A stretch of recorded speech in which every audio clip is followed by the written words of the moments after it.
Okay, Papa. We were talking a little bit about your house and sort of on Laurel, Selby. I keep forgetting. There were quite a few houses when we first came from Mount Iron to St. Paul. I think our family moved 3 or 4 times in the first 4 or 5 years. Mostly apartments or duplexes. We settled on a duplex on Dayton Avenue and stayed there for a number of years, and then we moved a half block away to another duplex where Dad got a better deal. We had the down part instead of the up part. And we were there quite a few years through my elementary school time. My dad finally made a wise financial decision and bought a house on Laurel. It was Laurel. And that was a kind of side-by-side duplex. It had 4 levels, so they were big. And that was their one and only permanent home for years and years, and where most of us grew up. Mm-hmm. What was your earliest memory of your mother?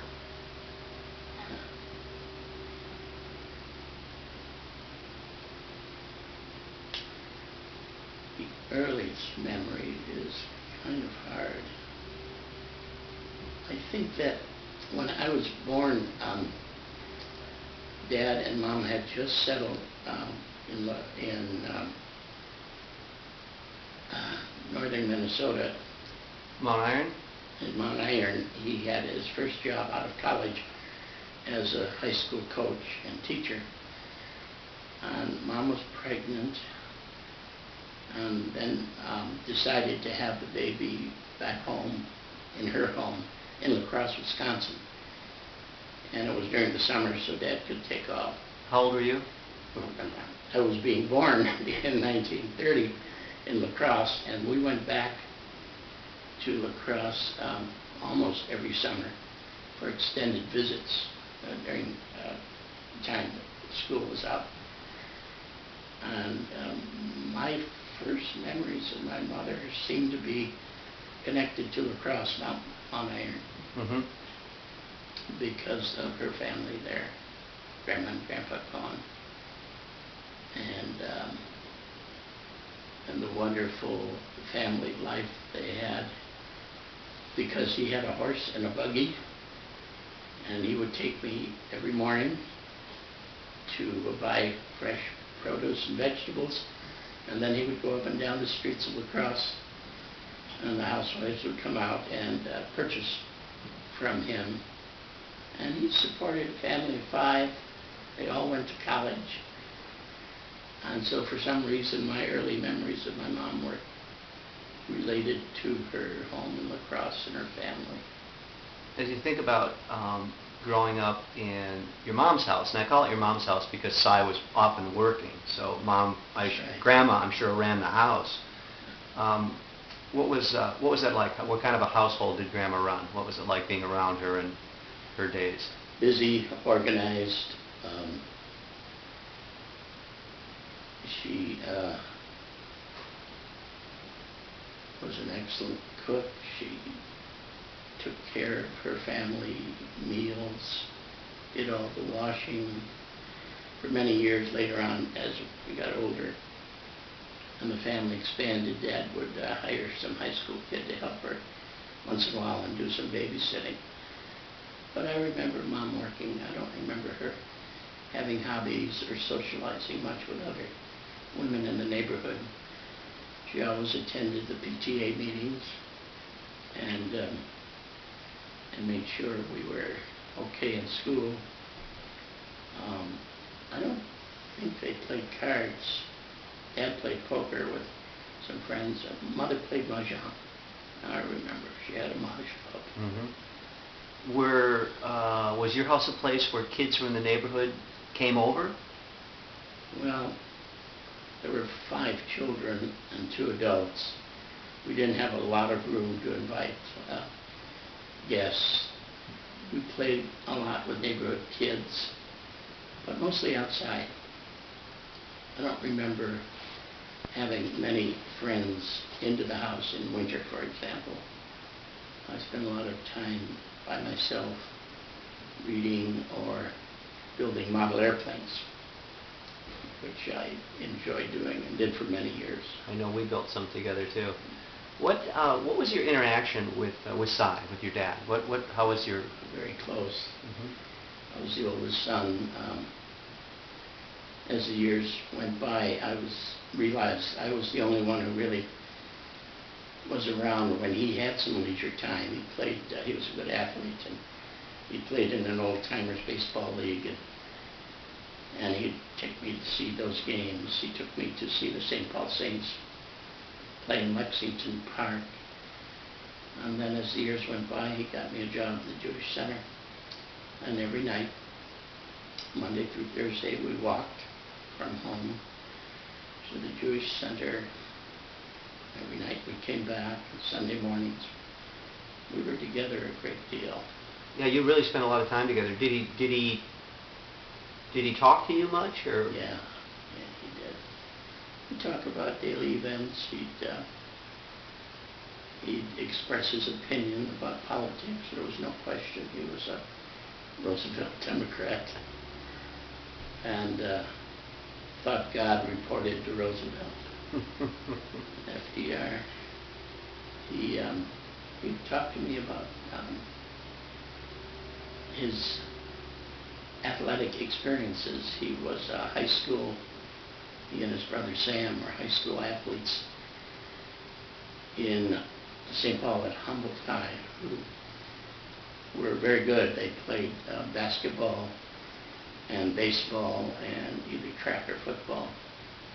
And Dad had a football scholarship at Peoria College for a year or two, and then he went to lacrosse and State Teachers College and got his education degree, and that's where he met Mother. But he was always interested in sports, and we would talk a lot about what was going on professional and local levels. I know that you were a primary caregiver for Jay and Shelley and the twins, but as they got older and began to have their own opinions, what was your relationship like with your older brothers, with Jay and with Shelley? Pretty good. We played together a lot. Our favorite pastime, we had a big side yard as well as a fair backyard. And whenever we had spare time, we'd be out throwing the ball back and forth. We'd go to movies together.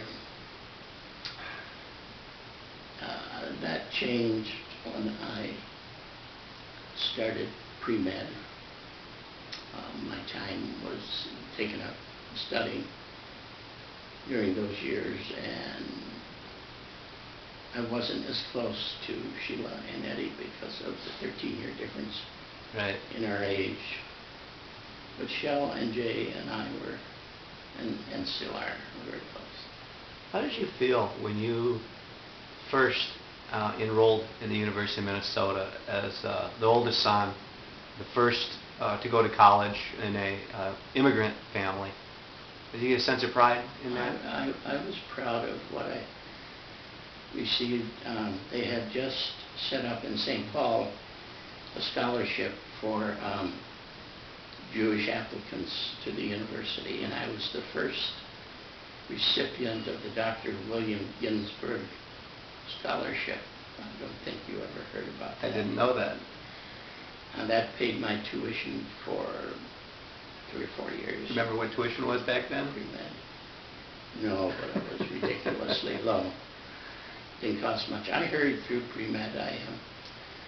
Ordinarily, it took 3 or 4 years to get through pre-med and get into medical school. I did it in 2 years. Oh, you worked hard. By going 3 summers and 2 years, and consequently, I was the youngest member of my medical school class for 4 years. Most of the others were returning veterans from the war, and I started in 50 and went until 1954.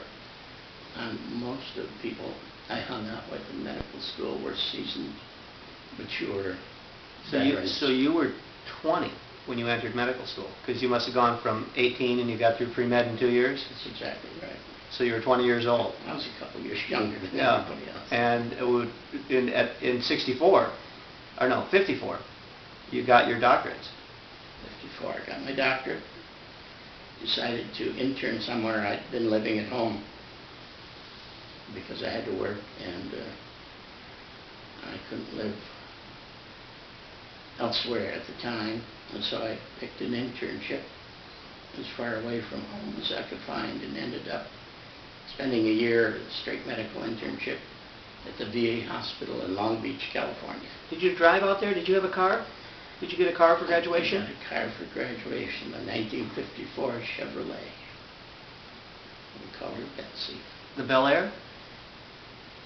I don't think it was a Bel Air. It was just a standard, new, shiny, four-door Chevrolet. I don't know how Dad afforded it, but he saved for that. I took 2 classmates who also were going to the same place to intern, and the 3 of us drove out to Long Beach.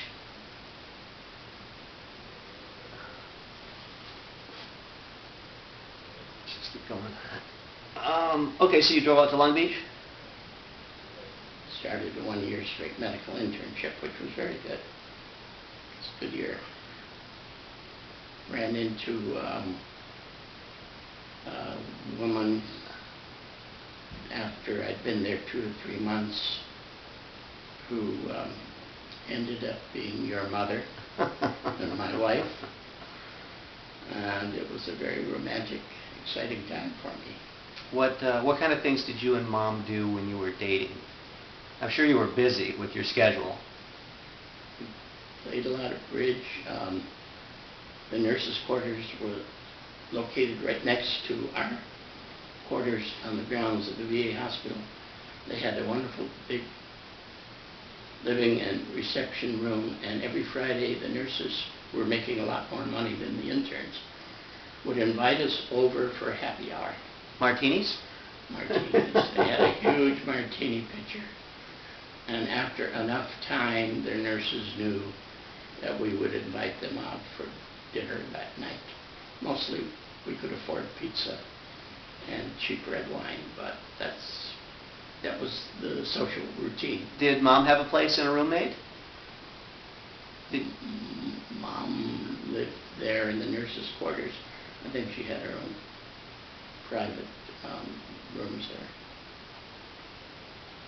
She was a surgical nurse. Did you know fairly early on in your relationship that she was the one? Pretty soon. Pretty soon. She was attractive and interesting. And there were some strange and unusual feelings I was experiencing that I hadn't experienced before. So she seemed to be enjoying herself, and we started going out more and more, spending more time together. I think that about halfway into the year, I was seriously thinking about a long-term relationship. When all I wanted to do was just fool around with a lot of girls in here. When you finished your internship, that was at the end of, was it 54 to 55. 54 to 55. Yeah. Where did you go after that? I started my 3-year residency in neurology at the University of Minnesota. So I came back to Minneapolis. Without your mother, we kept in touch through letters, occasional phone calls. She was a magnificent scribe. Receiving her letters was the highlight of the week. She wrote very well. Besides, I missed her. So after a few months, I don't remember exactly how many, I said, why don't you come on up to Minneapolis? She said, I miss you a lot, and we should be together. She said, okay, and arrived in the middle of winter without any winter coats or mittens. And we got her settled in an apartment very close to where we're living now. It was out on Curve in the Kenwood district. It's a big mansion that had been broken up into units, and she had a wonderful big basement unit right on Mount Curve. She got a job quickly. I don't think it was a nursing job. And we reestablished our relationship. Not long thereafter, I think I asked her to marry me, and I think she said yes. You had your own place? Were you downtown too? I was, for the first part of my residency, I had a place on near campus, in an apartment, but then I moved to a little duplex out on 50th and Penn and rented from a nice couple of Norwegian people. And Jean had an apartment not far away, and she spent most of her weekend time with me in my place. You finished your residency at the end of 58, right? 58. 58. And did you go straight down to Montgomery? Well, the Air Force was drafting doctors as I was in medical school. And they came up with a plan called the Berry Plan to defer the time I had to spend until I completed my specialty training, because they wanted specialists like neurologists. So they let me stay and finish medical school, or my residency, and then in 58 they sent me a letter toward the end of my last year of residency and said, we're looking forward to having you as a neurologist in the Air Force. Why don't you indicate your 3 preferences in terms of locations and hospitals? And they gave me a long list. And so I did, and I picked the big Air Force hospitals that I knew were pretty good near major metropolitan areas. So I would have been happy in San Francisco or Washington. Or even Montgomery come up on the list? Even Texas, which had a good hospital. And I indicated those 3 choices. And then I got a letter saying, you've been assigned to Maxwell Air Force Base Hospital, Montgomery, Alabama. You were thrilled. And so we went. It was a terrible place. George Wallace was governor. Discrimination was at its peak. Paranoia was rampant throughout the community. They didn't like northern people come down. They liked the money they got from the Air Force Base, but they didn't like us living in town, and we had to live in town because they didn't have base housing for us lowly captains and majors. And we rented a place in town and tried to survive. The neighbors who were not very friendly. Never liked Montgomery very much. Yeah, 2 years. So obviously when you were done, straight back to Minneapolis? Dr. Baker, who was my mentor before I left, had asked me if I would be interested when I completed my 2 years in the Air Force and coming back in an academic position. And I was very interested. I enjoyed teaching. I thought working in Dr. Baker's group was as good as it gets. He was a very famous, well-known neurologist and had a wonderful training program. So I told him I was coming home. I would be interested in an academic job, and he offered me the first full-time position at what was then the Minneapolis General Hospital, became Hennepin County Medical Center later. We had staffed it with rotating people from the university, but I was the first person assigned full-time to develop the neurology program, both the clinical and training. And so over the years I was able to hire permanent staff. And so really you became chief of staff in effect as the first neurologist when you were 30. about a year later, I had to take my board exams in neurology and Mhm. psychiatry. The department was staffed by downtown volunteers. Dr. Harold Moran was a neurologist who was running it. And he told me as soon as I got my boards, he'd pull out and turn it over to me, and that took about a year. Mhm. So I became the chief of neurology So your in 1961. your other chiefs, your peers at that time were probably 5 to 10 years your senior? That's right. Right. There were a few that just started. The psychiatrist was a year older. They didn't have many full-time people. They were just making the transition from being staffed by volunteers. Right, it doesn't sound like your age was an issue. No, and we quickly built up our staff. When I started, there were maybe a dozen full-time people and hundreds of part-time people. Before I left, we had a full-time medical staff of 250. Mm-hmm. That was an exciting time being part of all that. Yeah, I never heard you once complain about going to work. It was fun. It was always fun. It was the best possible job I could imagine. It was stimulating and challenging. I got a lot of satisfaction out of teaching, and there were all students at all levels around, medical students, interns, residents, special fellows, patient care I was pretty good at, and bedside neurology I was very good at. And I developed some administrative skills over the years that led me ultimately to have a lot of powerful positions in the organization. I remember when we organized our medical group so we could charge independent fee, not part of the hospital. HFA. It's called Hennepin Faculty Associates. I was the second chairman of the board for 4 years, and we were just developing our organization. It was challenging and fun, and it did very well. You know, you built a world-class neurology department, really from the beginnings.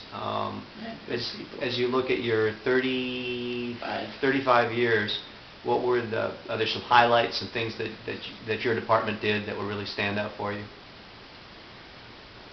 There were, every day was fun and challenging. There were a couple special areas that are attributed to my contributions. One is developing a local program for patients with Huntington's disease. Woody Guthrie was one of the well-known people in the country with Huntington's disease, which is a devastating disease causing abnormal muscle movements and mental deterioration. And he passed it on to, he got it from his family. It's a strong genetic disease. And when he died, his widow, Marjorie Guthrie, started coming around the country trying to raise interest and money for Huntington's. She came to Minneapolis, sought me out. University said they thought it was worthy cause, but they didn't give it a high priority. And then Marjorie came to me, and we set up the first Huntington's clinic in the state. Eventually, it grew and attained some national recognition, and it's now called the Center of Excellence for Huntington's disease, one of many around the country. That was due to my hard work. And then I started the sleep center. Some years later, I knew that sleep problems were beginning to show up in the literature, that in our community there was no place to send a patient to see a sleep specialist. So I said, why not us? And I went around to all the chiefs that I need one of your people, medicine, pulmonary medicine, psychiatry, pediatrics, ear, nose, and throat, one of your people, to help me organize a sleep program in our hospital, and they all cooperated. And we put together a sleep disorder center that has now attained national attention, and our staff are cranking out new research all the time and being invited to give lectures, and that was probably my most significant project. As you look at all the guys that came through your department that you trained, anybody that you were really closest to and just were really happy that they came through your program? Yeah, there were a couple of special people. Dave Anderson, who was with me for many years, is a brilliant clinician and teacher, and he ended up replacing Dr. Baker as chief of neurology. At the university, Mark Mahalo, equally bright, was with me from the beginning in the sleep center development. He's now a nationally known sleep specialist who has described some new sleep disorders that nobody knew about before his work, and he's now the chief of neurology at Hennepin County Medical Center, as well as director of the sleep program at our place. Those are two of my outstanding former students. That's pretty good. That's pretty good track record for those guys. Yeah, they've done well. Yeah. Thanks, Papa. I think that was pretty good. Yeah. Got all the, I know all the modern history, Okay. so I want to get some of that background for Lauren and for us. So we've got. Glad to do it. Yeah, it was fun. Thank you. Mhm.